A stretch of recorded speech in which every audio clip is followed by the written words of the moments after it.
Hello and welcome. One of my favorite guests is back. Tina Feigal is with me, and she is the author of a book that I have read and reread and shared with people and urged them to read because it's about parenting in the most practical way and about helping make your intense child or your challenging child less intense and less challenging and in improving family dynamics and family life.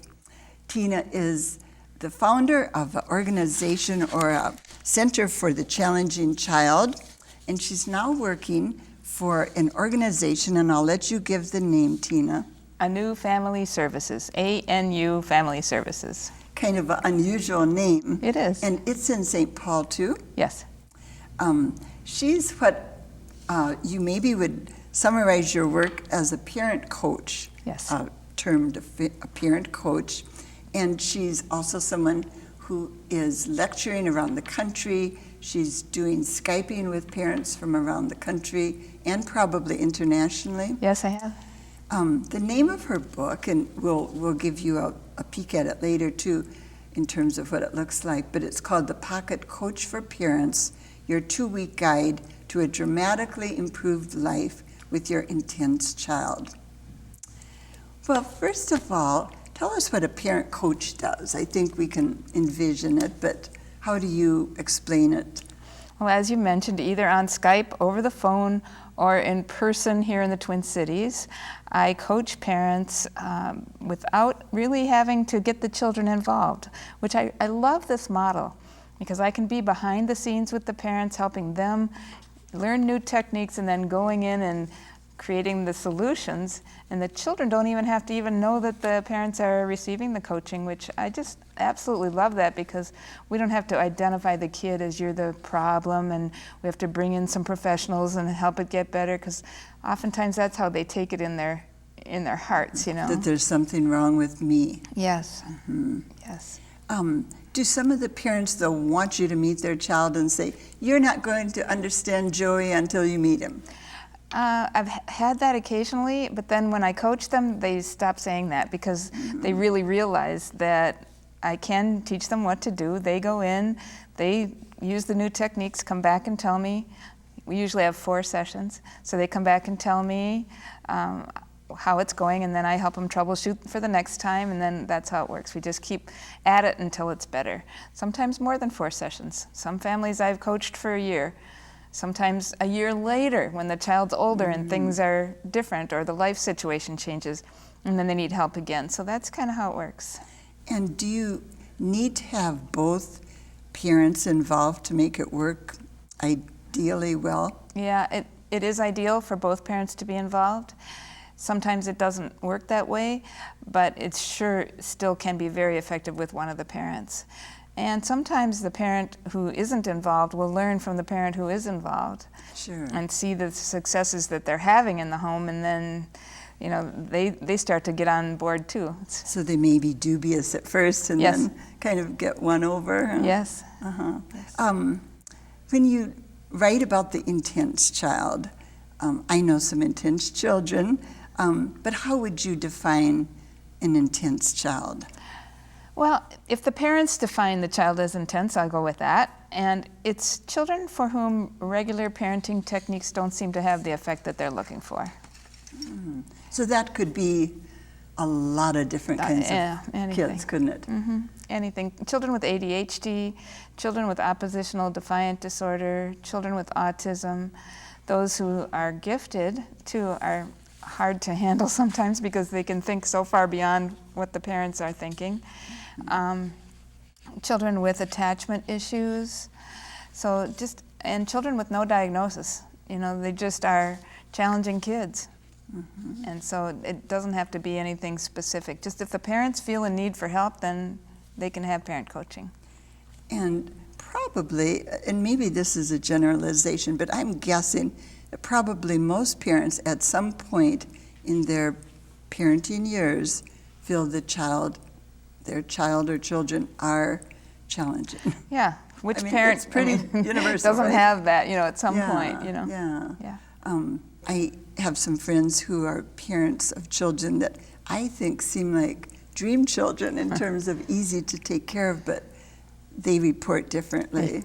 So yeah, behind closed doors, children usually Yes. save the hardest stuff for their parents, and so they'll say, Yes. yeah, he's really a challenge in this way or that way, and you never would have dreamed it just knowing them. But as you and I were saying just a bit ago as we were waiting for the cameras to start, you're really focusing on the parents, helping the child through the parents. Yes. And that's a different way to do things, isn't it, than a lot of parent or a lot of child behavior experts. Yeah, it is. And what I love about it is that I place the healing in the hands of the parents, so they then get the credit, which is fabulous. I just say, I'm going to teach you how to be sort of like a clinical parent so that you can bring out the best in your child. And you're the one who knows the child the best and has the most invested in the outcomes and cares about the child and is there the most, so why shouldn't it be you to bring out the best in this child? And just in the last couple of years, we've been gathering some statistics to see if this is really effective, because I've known anecdotally that it's very effective, but now we have some findings that say that parent coaching really works, and that's been really a fun discovery. I bet. And that would help in getting grants and spreading the word. Do you need to, with children who are school age, do you need to also engage the teacher or teachers to make it optimal? Yes, I oftentimes do either tell the parents to say to the teacher, here's what works at home. That's really a good way. This works at home. And then the teacher is usually very open to trying whatever works at home. And sometimes it goes the opposite too, doesn't it? The teacher can say, well, we've tried this and this really works, and parents can then try it. That's right, that's right. And I do school trainings too, so I don't just coach parents, I do a lot of speaking, and I also train parent coaches. But I do talk to teachers quite a bit on how to manage behavior in the classroom. And you're also now, you were telling me, working with kids who've experienced trauma. Yes. And working with the people who work with them. Right, right. And your definition, Tina, of trauma includes a lot of different kinds of situations. Let's just, if you would go over what kind of child has experienced trauma. It's much broader than one might think. Yes. I got more into this because A New Family Services is a foster care agency, and not just a regular foster care agency, but a treatment foster care agency. So they get the children with the biggest issues. And the CEO hired me to coach the foster parents and or the biological parents if the children are back with their families eventually. So trauma is defined as any big break from original parents is trauma. Emotional abuse, physical abuse, sexual abuse, which is why kids usually are removed. Neglect, that would be the other big category. So there are lots of ways for a child to experience trauma. The loss of a parent through divorce, the loss of a parent through, the parent moving away or death.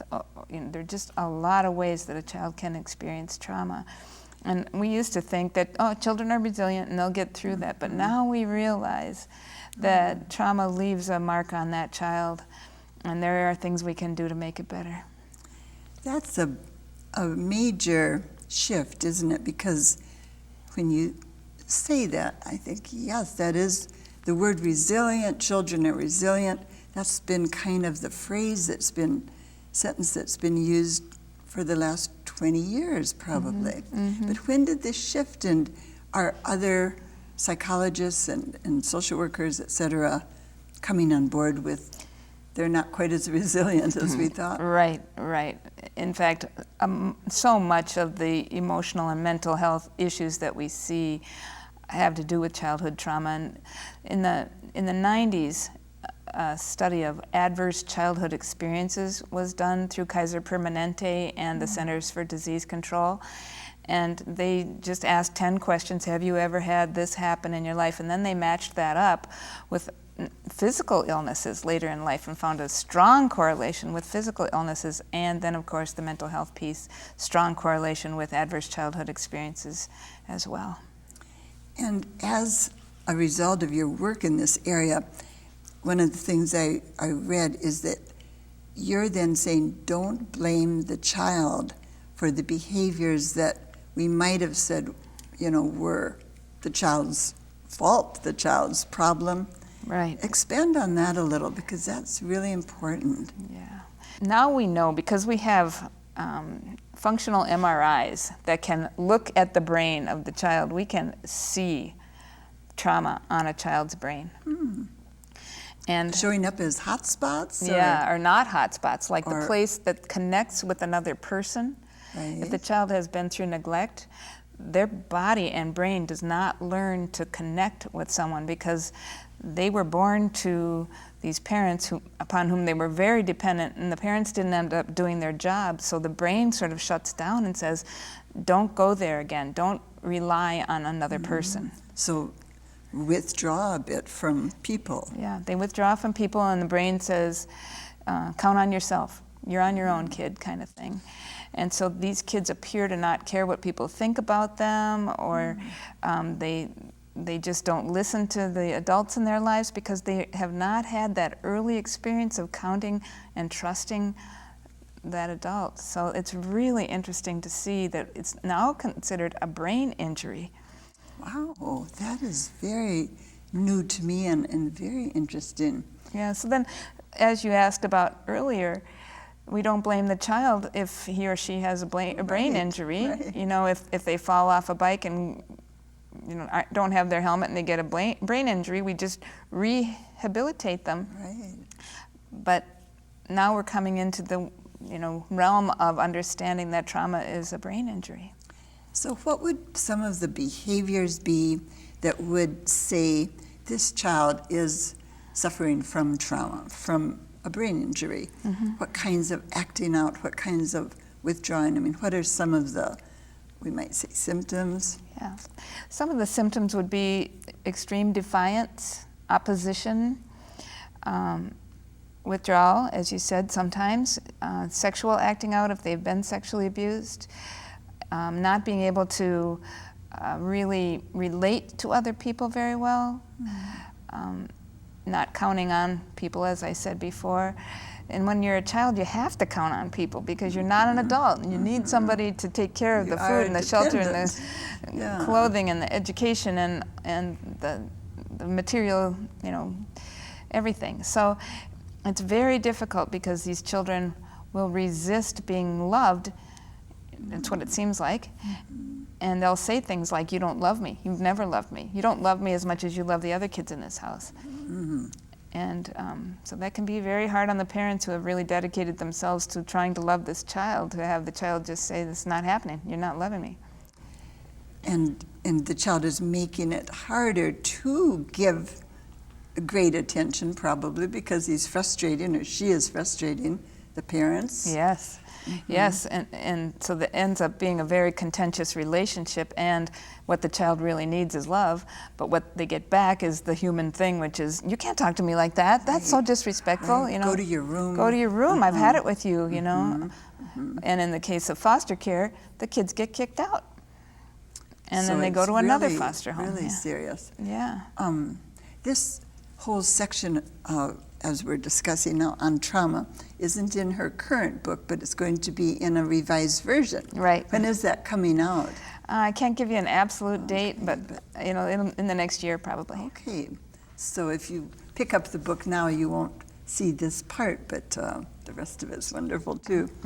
But this is so interesting. So what do you advise to parents or to caregivers when the child is so oppositional?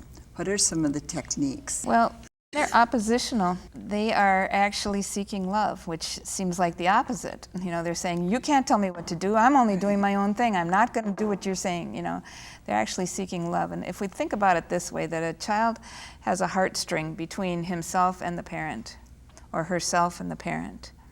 And if that heartstring feels very strong and secure, then the child doesn't need to act out. But if that heartstring starts to feel like it's getting frayed because the parent has gotten after the child, yelled at the child, punished the child, then the fraying feels like a huge threat to the child's survival. And so he or she is going to act out because he or she needs to get the attention of the parent. So it's sort of an opposite thing that we think about, is that a child who's acting out should be disciplined out of that, but actually they really are calling for love. And so if the parents can understand that and infuse love where they used to say, you know, you're grounded, no more iPad for 6 months, you know, or whatever it is that they have been saying to the child, and just try to help the child express the true feelings that are happening inside, build the relationship. That is like magic to help the child start counting on people for nurture and trust. And it's a difficult thing to do, but it can definitely be done. Give us some specific things that would build a relationship that's that contentious sounding. Yeah. First of all, listening to the child is number one, you know, just deeply listening to the feeling that they're having and helping them identify the feelings that they're having, because many kids just don't have much of a feeling vocabulary. Mm-hmm. So deep listening and saying, if I guess how you're feeling, will you tell me if I'm right or wrong? And that really does help. That's a nice way to put it, because you're giving, they still get to pick, but you're giving them clues. Right. Yeah. Since they just sometimes don't have any idea what it is they're feeling. So, and then another thing would be to give them heartfelt appreciation even anytime that they can possibly give it to them. So it comes in the form of when you, I feel because, this part is in my book, when you just spoke in such a nice tone of voice to your brother, I felt really at peace, because it just shows me how nice you can really be. You are a great big brother.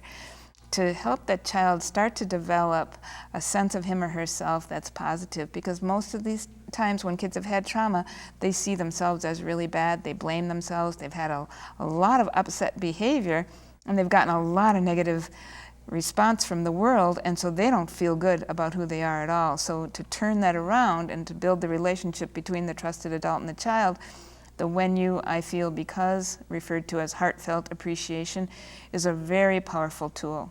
So accentuate the positive. Yes, yes. And if the child can't take that in a spoken way, because they just don't have any place in their brain to put, you just told me I'm a good kid, you know, I don't know that. I don't have any place to put it. Writing it in a note has really proven to be very powerful for kids. And they keep all the notes in their special box in their bedroom. You know, the parent goes and cleans and finds every note they've ever written, and yeah, it weighs more. Idea. Yeah, it is. I can understand and appreciate so much what you're saying, except in the heat of a child's acting out, you're not seeing anything good to praise at that moment. Right. You're seeing wild negativity. So what do you do right at that point? I have parents and children have a family meeting and decide what the rules are together. The children say what the rules are, and then they talk about if a rule is broken in our house, what are we going to do? So this is all rehearsed in advance. Everyone's included in the process too. It's not this top-down management thing where the parents are up here and the kids are here and they tell them what to do and then they're supposed to comply, but it doesn't work. So what they do is work on including everybody in the process. And then I have them practice a do-over. So if the rule is broken, then we'll have a do-over. And that's a teachable moment. I used to say, you know, take a break, or have a timeout or something like that. But now I say do-over because we want to use the teachable moment. So stop the real wild behavior and just say, let's do this over. Yeah. Back up, delete. Yeah. And the way you stop the really intense behavior, when a child's at a completely high level of stimulation and they're just really extreme, most of the time parents can just let it die down and then talk about doing the do-over. You wouldn't want to jump in there with a do-over when the child's highly agitated. So that wouldn't work. No. But let them sort of blow off that steam, so to speak. I'm thinking this is good not just for parents, but for grandparents, for aunts and uncles, for babysitters, everybody. For all kinds of teachers, everyone. Teachers, yes. Child care providers, yeah. We only have about 8 minutes left, but I just want to bring up a couple specific hard times in homes and see what kind of tips you might give us. Bedtime for, well, you know, I guess depending on the age of the child, but it can be hard for a lot of ages. Are there some general rules? We're reading more and more how important sleep is for our immune system, et cetera. So I think a lot of parents are feeling pressured. Not only is, you know, good sleep important, but they need time for themselves. And absolutely. So, but it's often a tense time. Mm-hmm. So what are some of your secrets, Tina, for bedtime? First of all, I encourage a family meeting so that they can talk about the issues that are coming up all the time. And if it's bedtime, that's what they would talk about. So they would report like the news.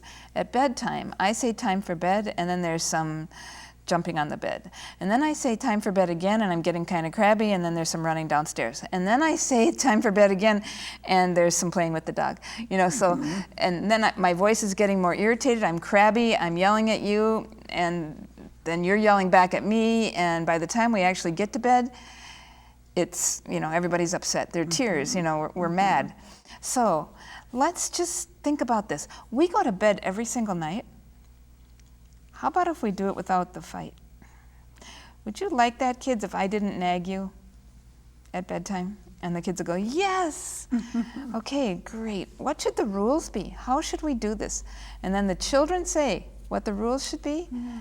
And then they write them down, the parents write them down, they're the secretaries, you know, it's the kids' rule list.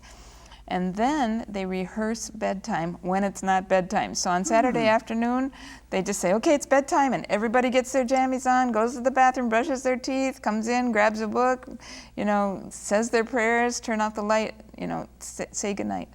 So that they can feel their bodies doing it in a way that there's no fight. And then, so the tension's out of the experience. The tension's out of the experience, and the children know what it looks like then, because they don't know what it looks like until somebody helps them rehearse. One of the things in the book that I've been rereading, your book, the importance of consistency, and how, and this is, you know, something I really wanted to ask you about, the importance of consistency, because the child then has a sense of security. Right. Can you explain that further? Well, just think about a little organism who's trying to survive in the world. If their caregiver is predictable, they feel safe. But if their caregiver isn't predictable, then that heartstring starts to feel like it's fraying. You know, they can't really tell what the response is going to be. But the consistency just keeps the heartstring feeling nice and secure. Especially if the parents are consistent with a loving approach. They can be consistent with a not loving approach, and that's not good for the child. But if they're consistent with a loving approach, that can really help that child blossom. So the old debate about, you know, how consistent do we have to be? We should be pretty consistent. Right, and nobody's perfect. You know, I'd say 80%. You know, don't think in terms of if I'm not being 100% consistent that I'm not going to be a good parent. That's not the truth at all. You can be a very good parent at the 80% mark or 75, and on a bad day it's going to be 60, and okay. You know, we're humans. Comforting for parents to hear, I'm sure. Yeah. We want to give you folks a couple resource pieces here so that if you're intrigued by what Tina is saying, I'm sure many of you are, you can follow up and do more reading and check out her book. And so first we're going to put on the screen the title of her book. And as she said, it's coming out in a revised form in a year or so. But look for the Pocket Coach for Parents. And then the subtitle, Your 2-Week Guide to a Dramatically Improved Life with Your Intense Child. And then also, we want to give you her web site is full of important, helpful information. Go to www.parentingmojo.com. And Tina said we could also give you her phone number, which I don't have right here, but give us your number, Tina. It's 651-453-0123. That's the easy one to remember.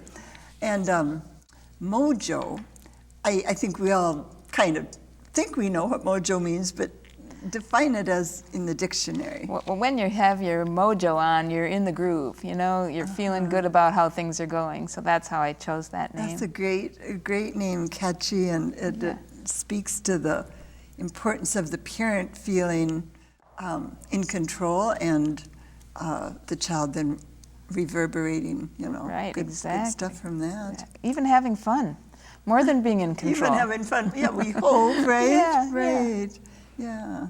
But in control, I guess, I was thinking in sense of being consistent. Yes. And feeling responsible and not blaming the child, that Exactly, kind of thing. exactly. We have 1 minute left. You've come to this enlightened kind of approach from your own kids, haven't you? Mm-hmm. Parents, you said, of 3 boys? 3 boys, yep. And 2 grandsons? Yes. So do they look to you as a person to come back to now for advice as older boys? And Yeah, actually, yes. My kids are all in the psychology field. And so my sometimes we're talking about what they're doing with their clients, and with my oldest, it's about what he's doing with his own children. You know, it's really fun. Oh, that's It's really fun. interesting. Modeling after mom. Well, thank you very much, Tina, for coming down and sharing your very wise ideas. I've learned again tonight from you, so I appreciate your being here. Pure pleasure, Mary. Thank you so much. You're welcome. And thank you for joining us. I'll be back again next week. Until then, have a good week and check out the Pocket Coach for parents. Thank you. Bye-bye.